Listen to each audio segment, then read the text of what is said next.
بسم الله الرحمن الرحيم الحمد لله رب العالمين والصلاة والسلام على المبعوث رحمة للعالمين سيدنا محمد وعلى آله وصحبه ومن اهتدى بهديه واستنى بسنته إلى يوم الدين. أما بعد, dear brothers and sisters in Islam, Assalamu alaikum wa rahmatullahi wa barakatuh.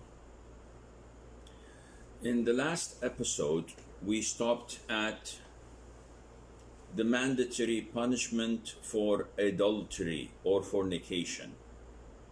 So, what is the prescribed punishment? Because we are studying the chapter that deals with prescribed punishments in Islam. We spoke about adultery, we spoke about so many things in the last episode, the prescribed punishments and the justifications and how to counter attack those who criticize them or doubt them. So now we're talking about the major sin of fornication or adultery. So what is the prescribed punishment for that? In Islam, there's a difference between a person who falls into such a sin and the category or the silver lining, if you wish, that divides between whether to be stoned to death or flogged 100 lashes. What differentiates between the two is the actual ihsan. And what is ihsan?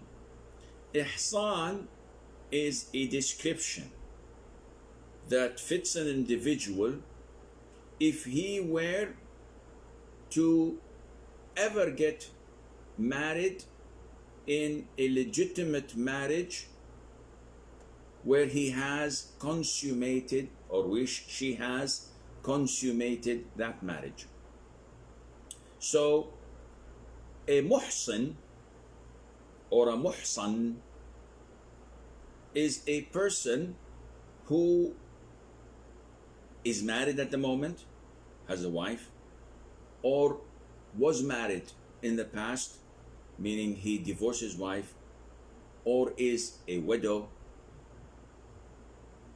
This person is considered to be a muhsan, and if he were to commit the sin of zina, he would be stoned to death. And what is a non-muhsan? Anyone else is a non-muhsan. So even if a person got married but did not consummate the marriage and was divorced or widowed, he's a non-muhsan. If he commits zina, he would be flogged. If a person never got married in his life, yet he had many illicit, illegal, haram relationships that included zina, he would not be considered as a muhsan, because there is a difference between committing the act of intercourse when you're not married and when you're married and doing it. So the taste of intercourse for a married person is different than when it is illegal and haram. And if a person had sexual intercourse illegally, was never married, or committed sodomy, was never married, or did anything that is haram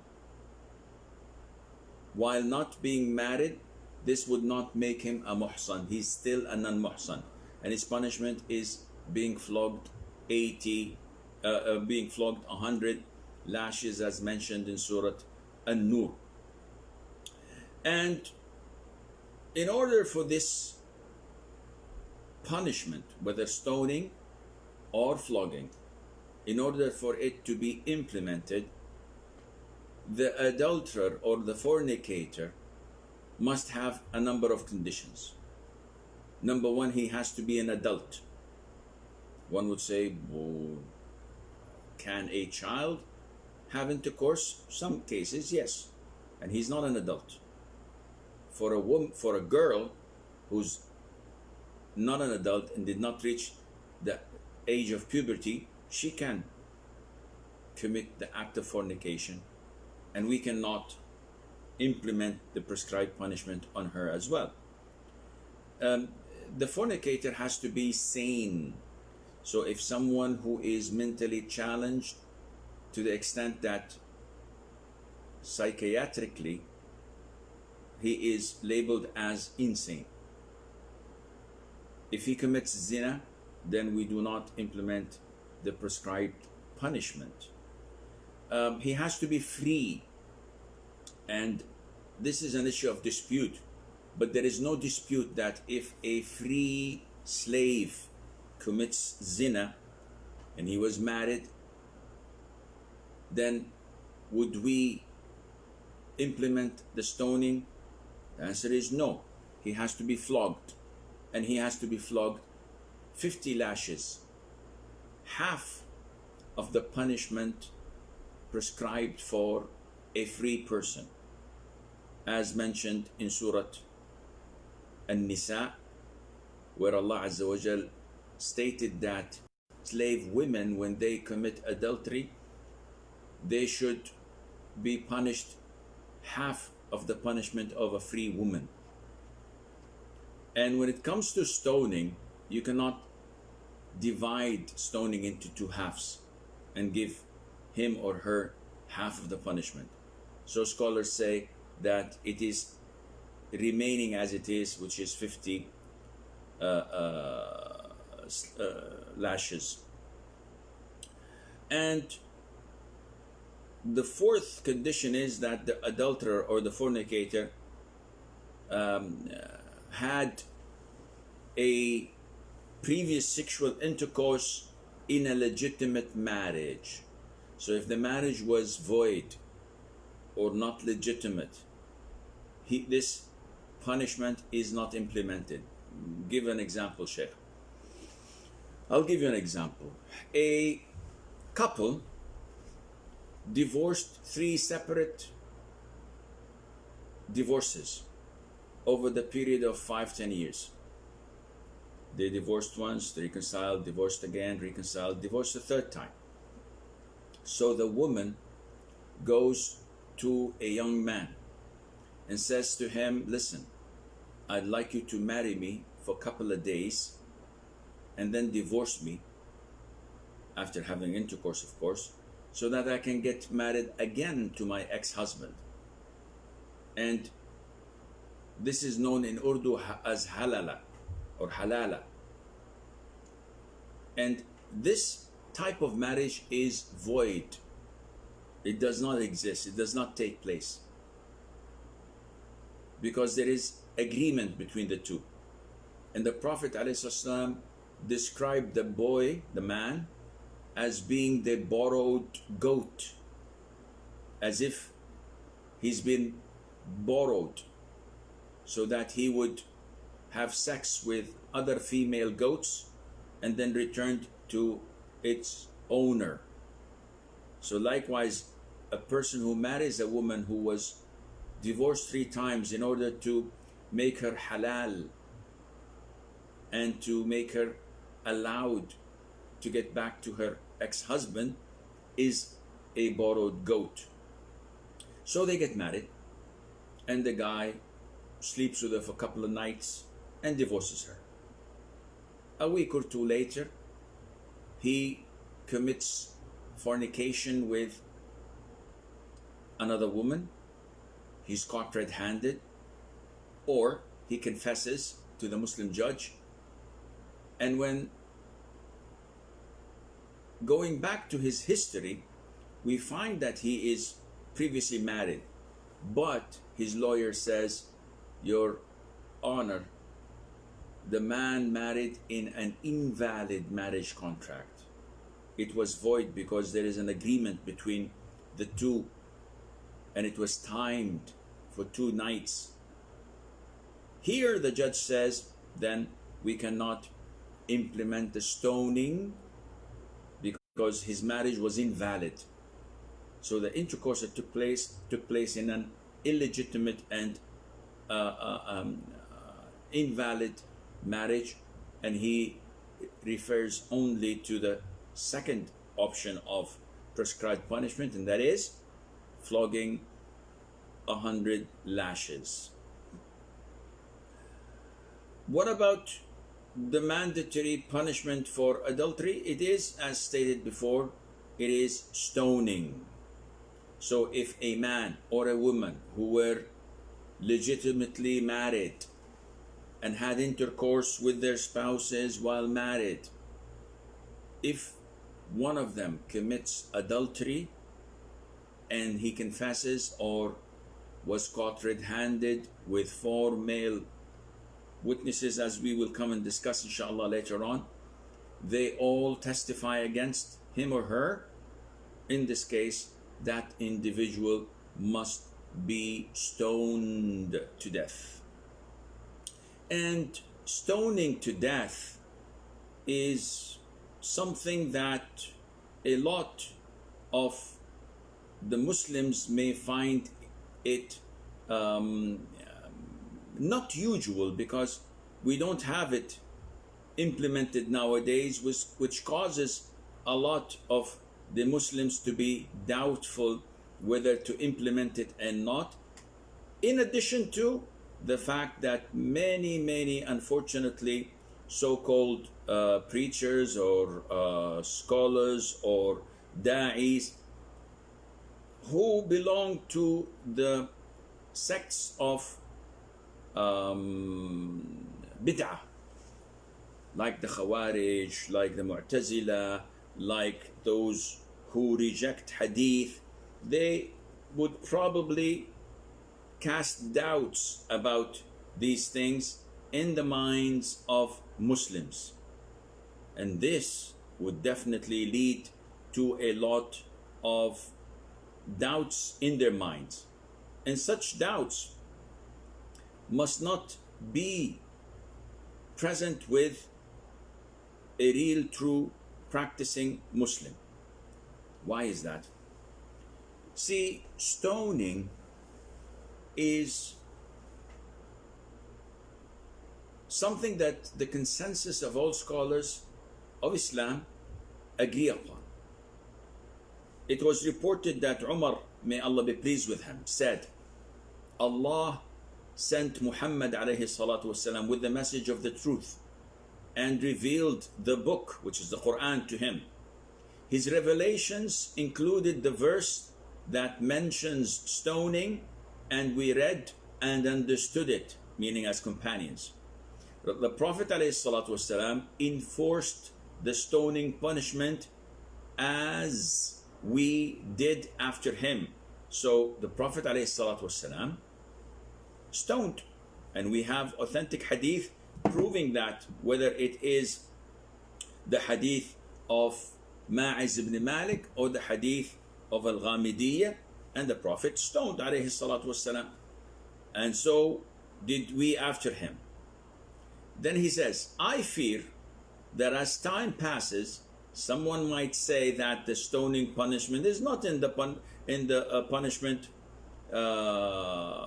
in Allah's books, and it's he says is not in Allah's book. Thus, people would err by abandoning something Allah has legislated. The stoning punishment is right and in Allah's book, applicable to stoning, enforceable on adulterous men and women, provided the required evidence is confirmed, or pregnancy takes place, or confession is given. Who said this? It was Umar ibn Khattab. And one claims, wait. I've read the Qur'an from cover to cover and I did not find any reference to stoning. And we covered this before. And we said that Allah mentioned in Surah Al-Baqarah, مَا نَنْسَخْ مِنْ آيَةٍ أَوْ نُنْسِهَا نأتي بخير منها أو مثلها ألم تعلم أن الله على كل شيء قدير. Whatever ayah, whatever verse of the Qur'an we abrogate or we make you forget it, meaning Muhammad alayhi salatu wasalam, then we will replace it with something that is better than it or similar to it. So what is the concept of abrogation? An-naskh, abrogation, has different forms, and I explained that before, but I am certain that most of you have forgotten it, because knowledge, if you do not write it down and revise it every now and then, it will vanish from your head, because we're not computers. At least most of us aren't. Yes, there are people who are gifted with this gift of memorizing things, but not all of us are like that. So abrogation is of three types. Abrogation of the text while the ruling applies. Abrogation of the ruling while the text stays. Abrogation of both the text and the ruling. So abrogation of the ruling while the text remains is what we read a lot in the Qur'an, where Allah says, for example, about intoxicants, do not pray while you are in the state of intoxication until you are aware of what you recite.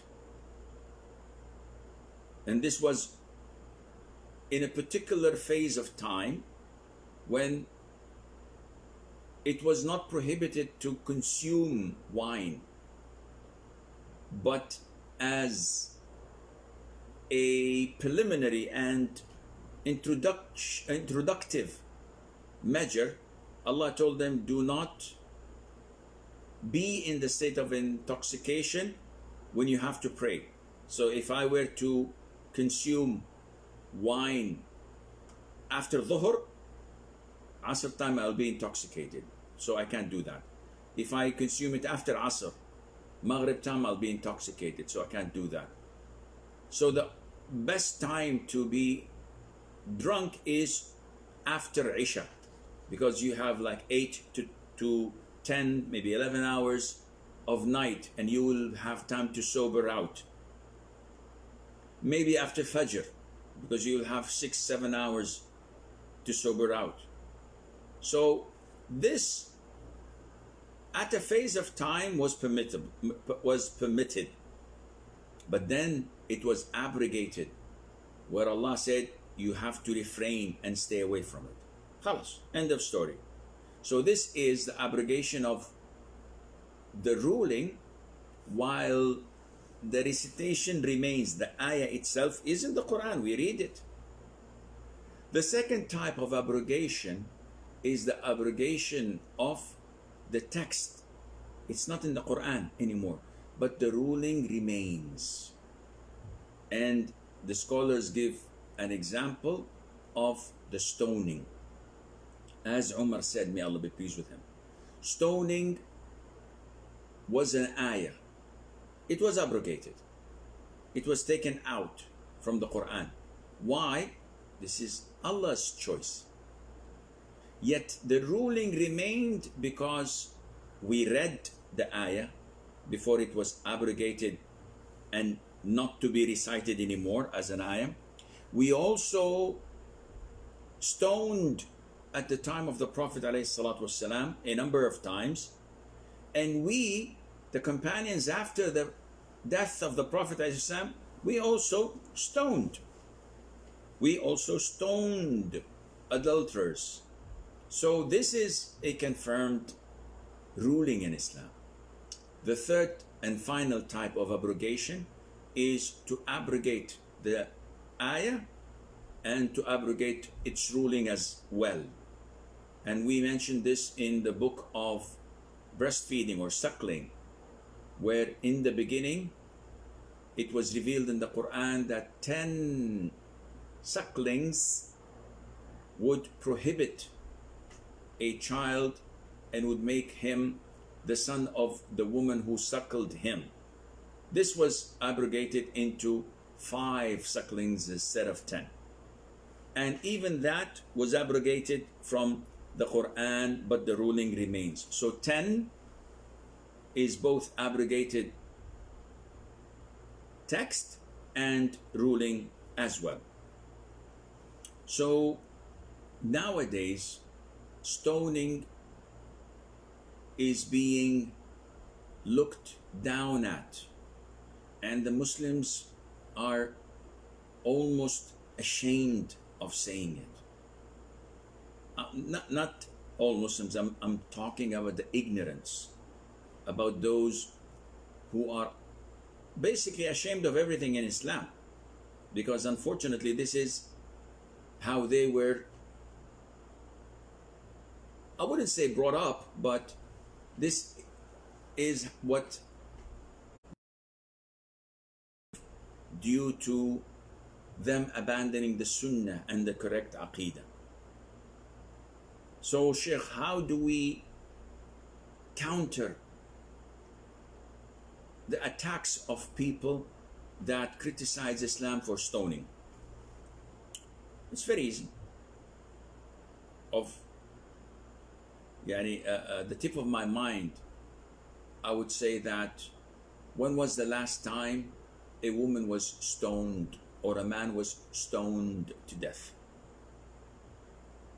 Maybe once every 150 years or 100 years. And you're talking about what? You're talking about 1.8 or 2.0 billion Muslims living on earth. So the prescribed punishment of stoning is quite rare. Why is that? Because in order to prove it, as we will see, you need a confession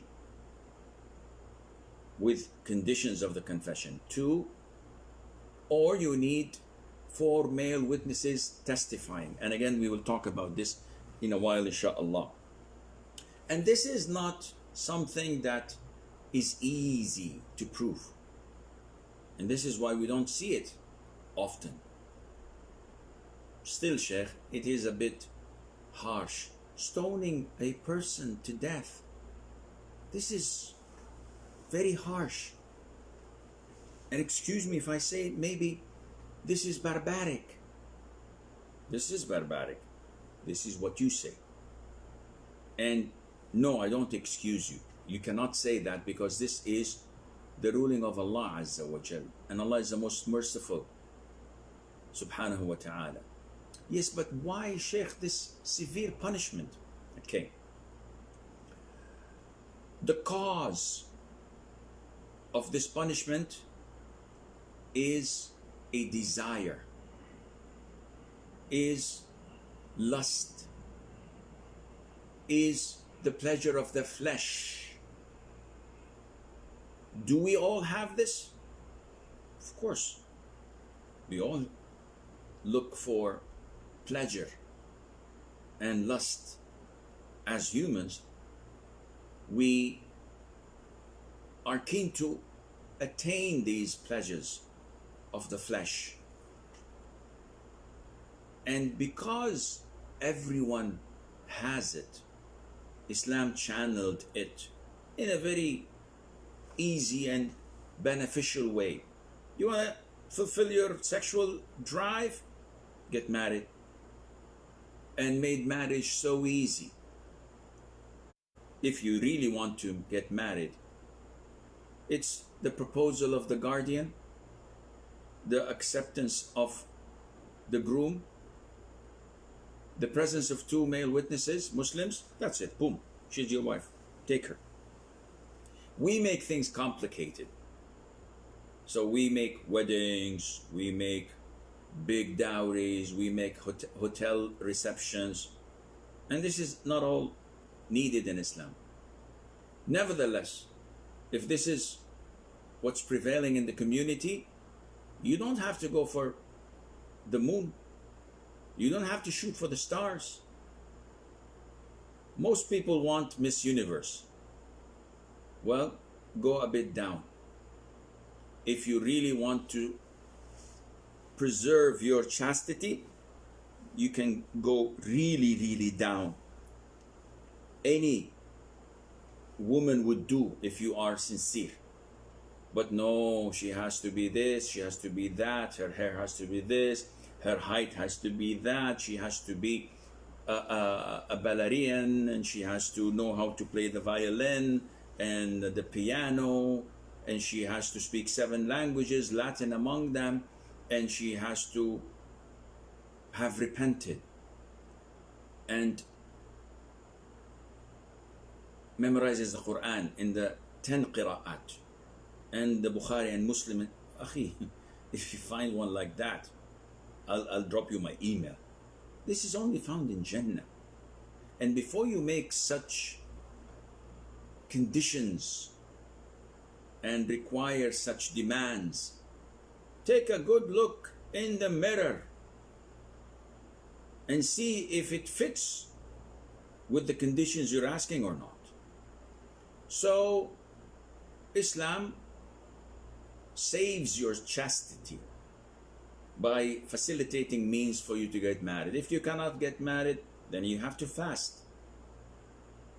But once you get married and then you've tasted what halal is, yet your corrupt evil soul is yearning to haram and filth, and you commit this sin, and you don't commit it concealing your sinful acts, but rather exposing it by either allowing 4 male witnesses to witness the whole action in colors, then definitely you are an evil person and you must be eliminated.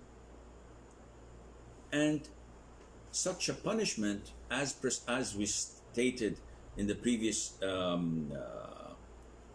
lecture or class, such a punishment is a deterrent. And this is why it's unlike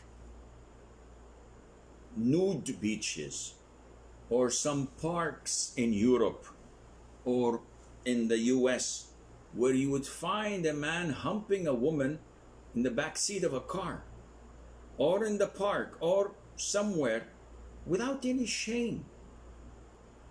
Guys get a room, and they don't, because this is how animals behave, and these guys are closer to animals than to humans. So Islam prescribed this punishment to deter people from falling in such heinous crime. By the way, if you look into the Old Testament in the Bible, you will find that stoning is live and present. So Islam is not the only religion that does this. But if you look at the sins that deserve stoning, you'd laugh. For example, if a person fornicates with the daughter of the priest has a daughter, and his daughter is a bit kinky, and she fools around, and a guy had sex with her. You stone this guy. Oof, I didn't know she was a priest's daughter. Tough bananas. Stone him to death. If a person curses the king or says bad thing about him, stone him to death. Ya Sheikh, where is the freedom of speech? First Amendment. Stone him to death. If a person is disobedient and undutiful to his parents, take him to the outskirts of the village and stone him to death. Oof! What is this? We ran out of stones, man. What are you doing? If an ox kills someone, stone the ox to death. Even the animals? Yep, even the animals. And there are many other. So when your house is made of glass, don't throw people with stones. Don't criticize Islam because Islam only made stoning to death a punishment for a single crime, nothing else. Even apostasy, if a person curses Allah or curses the Prophet or the Qur'an, we don't stone them to death. We behead them, but we don't make them suffer before they die, like as in the case. So stoning is part of Islam, and the Prophet, as prescribed earlier, stoned Ma'iz ibn Malik, may Allah be pleased with him, who came to the Prophet alayhi salatu wasalam and confessed of adultery. O Prophet of Allah, I committed adultery, so purify me. The Prophet ﷺ looks the other way. The man goes to the other side and said, O Prophet of Allah, I committed adultery, purify me. So the Prophet looks the other way, and he did this 4 times, which some scholars say that it takes the place of 4 male witnesses. After the 4th time, the Prophet ﷺ started to interrogate him, hoping that he retracts his statement. So he said, maybe you kissed her.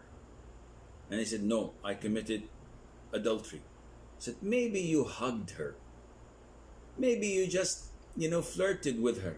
And the man keeps on saying, no, no, no. And finally, the Prophet said, did you actually have sexual penetrative intercourse? And the man says, yes. So the Prophet looked at his people and said, is he crazy? And his people replied, no, Prophet of Allah, he's sane. So he asked the companions, smell his mouth, maybe he's drunk. And he wasn't. When everything was so clear and there was no escape, no doubt in it, the Prophet told them to take him and to stone him to death. Now, if an adulterer does not meet these conditions that make a person a muhsan, then he is given a lesser punishment. And that punishment is to flog him 100 lashes and to exile him for 1 year. And this is an issue of dispute. The lashes, we have no dispute in that, because this is mentioned in the Qur'an. The exiling bit, to exile a person, this is what Imam Shafi'i and Imam Ahmad, schools of thought, stated, that yes, we have to combine the physical punishment with exiling him to another country or another village. Imam Malik says, yes, I agree. The combination is legit, and we have to do that as per the instruction of the Prophet ﷺ, but not for the female fornicator. Why? He said the female fornicator needs a mahram, and by ordering her to be exiled for a year, we would actually also exiling her mahram, who's innocent, who did not do any wrong thing. So why would we force him to accompany her when he's an innocent person? Imam Abu Hanifa says that no, even boys and girls must not be exiled, because this was not mentioned in the Qur'an, and because this punishment may lead to more heinous sins. So if I were to exile a boy to another country, he would fall into zina over and over again, because nobody's watching, nobody knows him. and he would be encouraged to do these heinous sins. But this justification, this reasoning is going against the instruction of the Prophet ﷺ. What did the Prophet say ﷺ? In the hadith of Ubaidah ibn al-Samit, the Prophet said ﷺ, take this from me, take this from me. Allah has stated a way for them, that is, for the adulterers. The virgin man and the virgin women, 100 lashes and exile for a year. So this is the authentic hadith of the Prophet ﷺ. We cannot say that we should not implement this because of logic. It's a hadith. Some scholars in contemporary times of our times said, for example, I live in Jeddah. So if someone fornicates and we catch him red-handed, or he confesses and we flog him 100 lashes, when we exile him, we said, okay, as a punishment we will exile you to Dubai. And the guy says, whoa, I hit the jackpot. Dubai?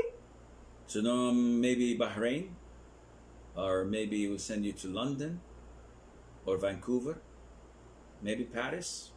So nowadays, exiling people is a luxury.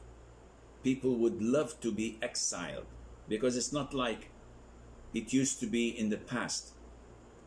So contemporary scholars said that locking someone up in a prison cell for a whole year, that would be an excellent substitution to exiling him to another country where we don't know how things would progress. And this is a very sound judgment and a very good alternative, and Allah Azza wa Jal knows best.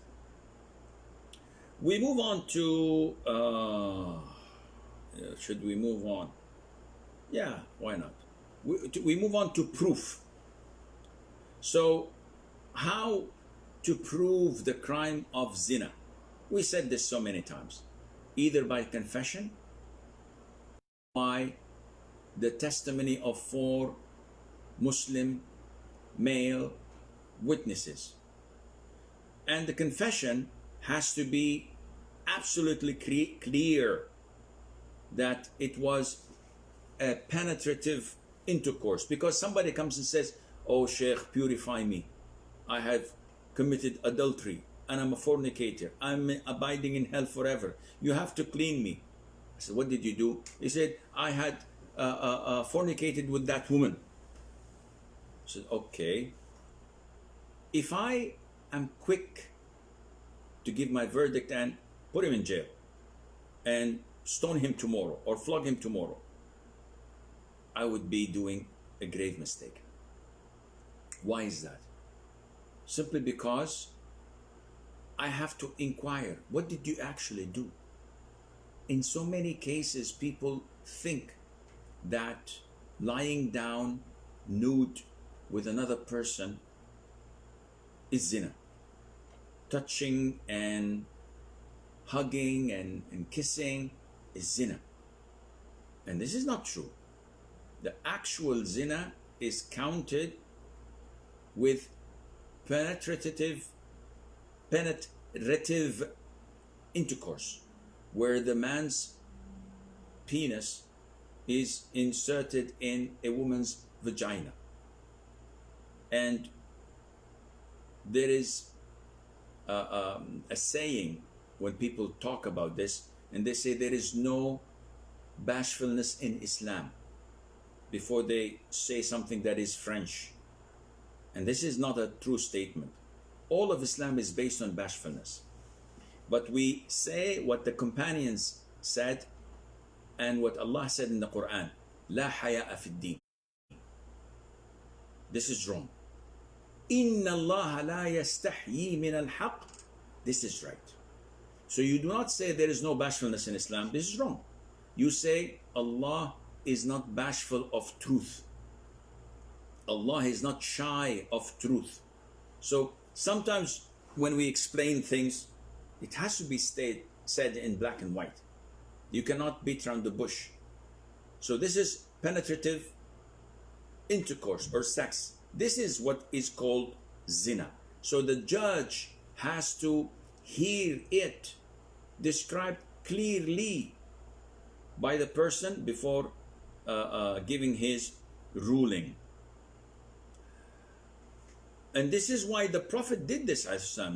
He asked Ma'id, maybe you kissed, maybe you hugged, maybe you touched, until he completely made it clear that this was not the case.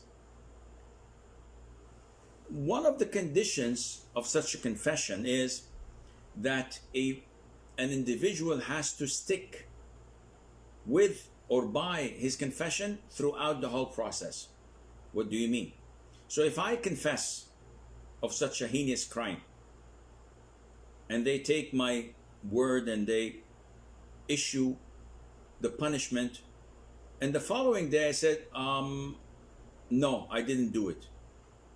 Ya akhi, you said you did it. We have it on tape. No, I did not do it. I retract my statement. Yeah, but you signed. Too late. I said, no, I didn't do it. If he retracts, if he does not stick by his confession, we must accept that and halt and stop the punishment. Ya Sheikh, what do you mean? Ma'az ibn Malik, when he was sentenced to death by stoning, the moment they started stoning him and he felt the pain of the rocks falling on his body, he tried to run away. So they ran after him and kept on stoning him until someone hit him with a big stone in his head and killed him. So when they went to the Prophet ﷺ and told him about how he ran away, the Prophet regretted that and said, ﷺ, you should have let him escape. He was tried, convicted by confession, and he was being executed. Yet the Prophet said, you should have let him escape. Be sincere once in your life and tell me, is Islam a bloodthirsty religion? Would this happen anywhere on earth? If Islam was bloodthirsty religion, the Prophet would not have showed mercy to such a person who committed such a crime, confessed, and was sentenced to death. He would have told them, you did the right thing, you killed him, that's good. But he didn't. He said, as long as he had a room to retract his confession, you should have stopped. Gave him the benefit of the doubt.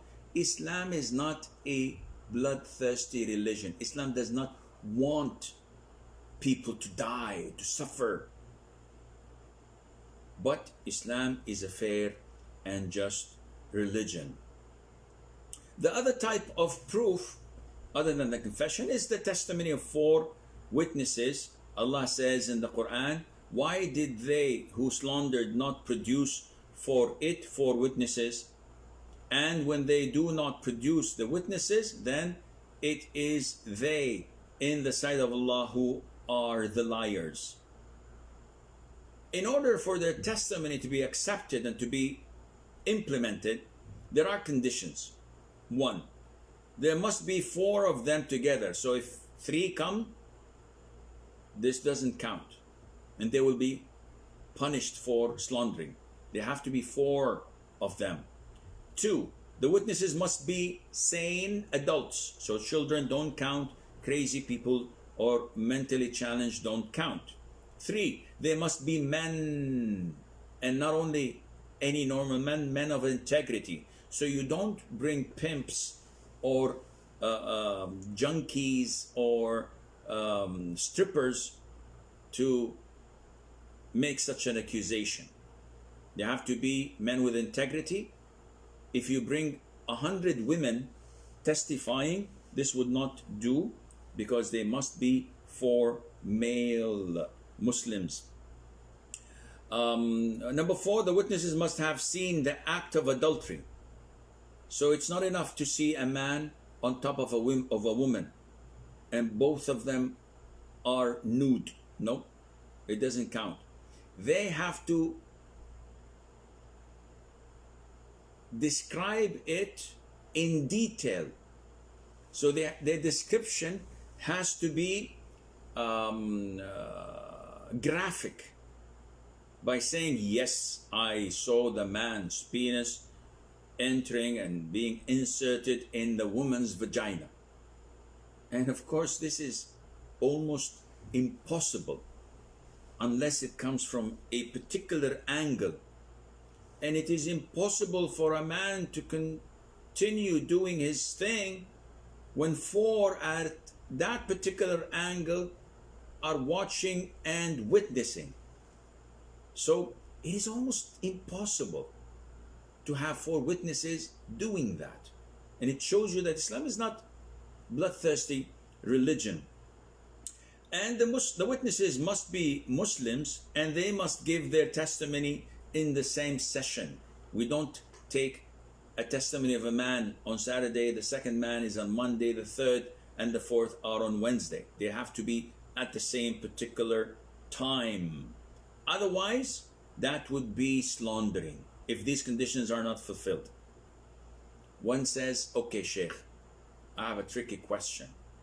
How about if we place an HD camera and we record the angle, we record the whole thing? Would that be sufficient? The answer is no. This is not sufficient. Sheikh, but we have an HD, high definition camera, and the resolution is so clear, so graphic. No, this doesn't count. So Sheikh, 100 women don't count. And the video footage does not count. Why is that? Because this is a Sharia ruling and not something that is logical. So a third person says, okay, now I think I've got it. So no videos and no women. What about DNA, Sheikh? If we have the DNA to prove that this and that happened, all of these are circumstantial evidences, cannot stand in a court of law, in a court of Sharia, to implement such a prescribed punishment. Yes, circumstantial evidences have weight in Islam. I can, as a judge, lock him up for 5 years, 10 years, due to the circumstantial evidences. But the prescribed punishment of stoning or of flogging cannot be implemented without these conditions fulfilled as mentioned in the Qur'an. And the issue of slandering is another topic that may take us a while, so I believe that we may stop here and resume inshallah.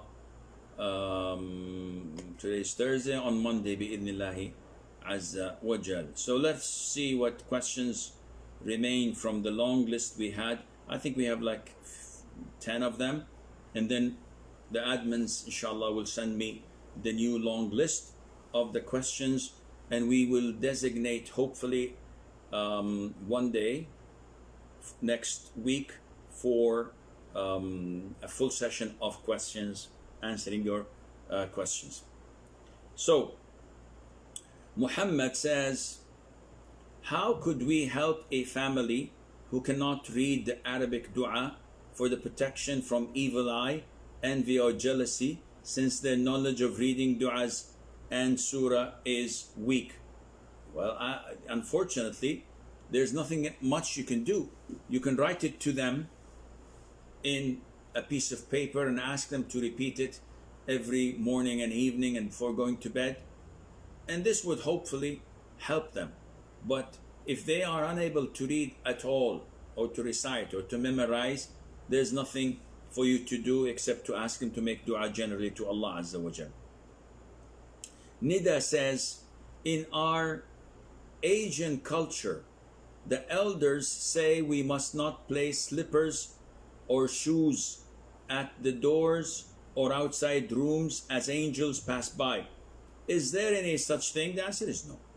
There's nothing as such. Angels don't care about your shoes or your slippers, whether they're inside or outside, whether they're turned upside down or normally, as so many people think. This has nothing to do with that, and Allah knows best. Shabana says,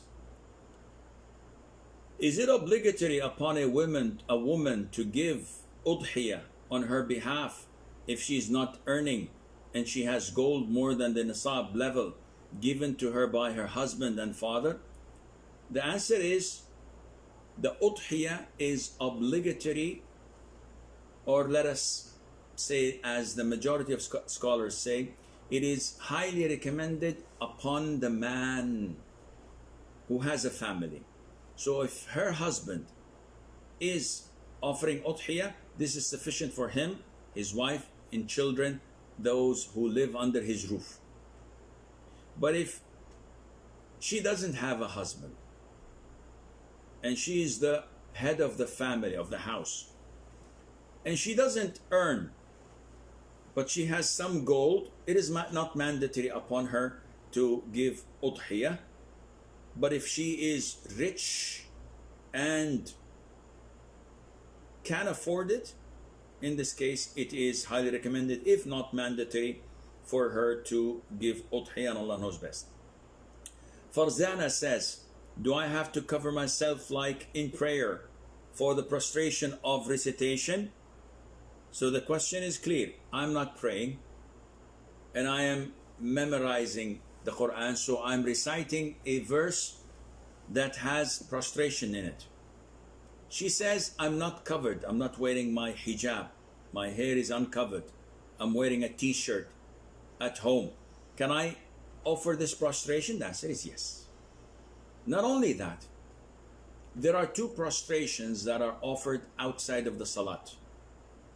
Prostration of gratitude and prostration of recitation. Whenever you want to offer them, you don't have to be in the state of wudu. You do not have to be covering your awrah, and you do not have to face the qibla when offering it. What? What is this, Sheikh? First time in my life I hear such things. This is what happens when you learn about Islam. Question: is your prostration prayer or not? Said, let me go back to the series where we began discussing prayer with the Sheikh in Islamic fiqh. The Sheikh says prayer is a specific phrases and actions inaugurated with takbiratul ihram and concluded with salam. Okay, this is the definition of prayer. But prostration of recitation is neither inaugurated by takbir nor concluded by salam. So no, Sheikh, it's not a prayer. If it's not a prayer, then you don't have to cover your awrah, you don't have to be in the state of wudu, and you don't have to be facing the qibla. End of story. Wow, Sheikh, this is something new. Well, if you join in, you'll always find and learn something new, inshallah. So the second question, Sheikh, of Farzana: if after fard ghusl and praying salah, I discover that my ghusl was not complete, do I have to repeat those prayers? The answer is yes. If someone is performing ghusl to uplift a major impurity, and after he performed ghusl, he prayed Fajr, Dhuhr, Asr, Maghrib, Isha, and at the end of the night, before going to Isha, she discovers that she has her finger polish, her nail polish on. She forgot to remove it. Question: is her ghusl valid? The answer is no, because it did not reach the nails due to this layer. Then all her 5 prayers are invalid. She has to remove the nail polish, she has to perform ghusl, and she has to pray Fajr, Dhuhr, Asr, Maghrib, and Isha. Rabi'a bint Iqbal says, recently in the subcontinent, some Muslims volunteered to cremate body of a non-Muslim as his relatives and neighbors refused to take care of him after he died. Can Muslims perform last rituals for non-Muslims according to their religion? The answer is nope. And this is quite weird. We are prohibited to participate in non-Muslims' funerals or to assist them in it. To cremate a body is even worse. And if his own relatives did not want to do that, you as Muslims, do you want to be more Roman than the Romans? You want to be more Catholic than the Pope? This is ridiculous. They don't want to bury him or cremate him. Let them deal with him and in any way they want. But to interfere and to meddle your nose in something that you're not supposed to, this is totally sinful and haram. Hamyun says, I have 3 questions. 1, can we join a congregation after a person who's doing Sunnah prayer? So we come to the masjid and there's a person praying and we don't know what he's praying. Can we join him? Or we know that he's praying Sunnah after Dhuhr. Can we join him? Fard for us, him being Sunnah? The answer is yes, no problem. Number 2, what is the ruling of Purbani, that is Udhiyah, on a person who is not performing Hajj? We've talked about this and we said that the Purbani or the Udhiyah is highly recommended for a Muslim who's not performing Hajj, and it is mandatory according to some scholars if that person is rich and capable of offering it with ease. And finally, in one family, how many Qurbani is obligatory? I mean, every person who gives zakat should do Qurbani? The answer is no. We said that it is 1 ram, 1 sheep, sufficient for a household where all live under the same roof and eat from the same kitchen. So even if they're all earning, like 5 boys earning, their father is earning, the sisters are earning, their husbands, etc., yet they all live in the same house and they eat from the same kitchen, they have to slaughter only 1 single sheep for the whole family, and Allah Azza wa Jal knows best. And with this we come to the conclusion of today's lesson. Until we meet next Monday, I leave you fi amanillah. Wassalamu alaikum wa rahmatullahi wa barakatuh.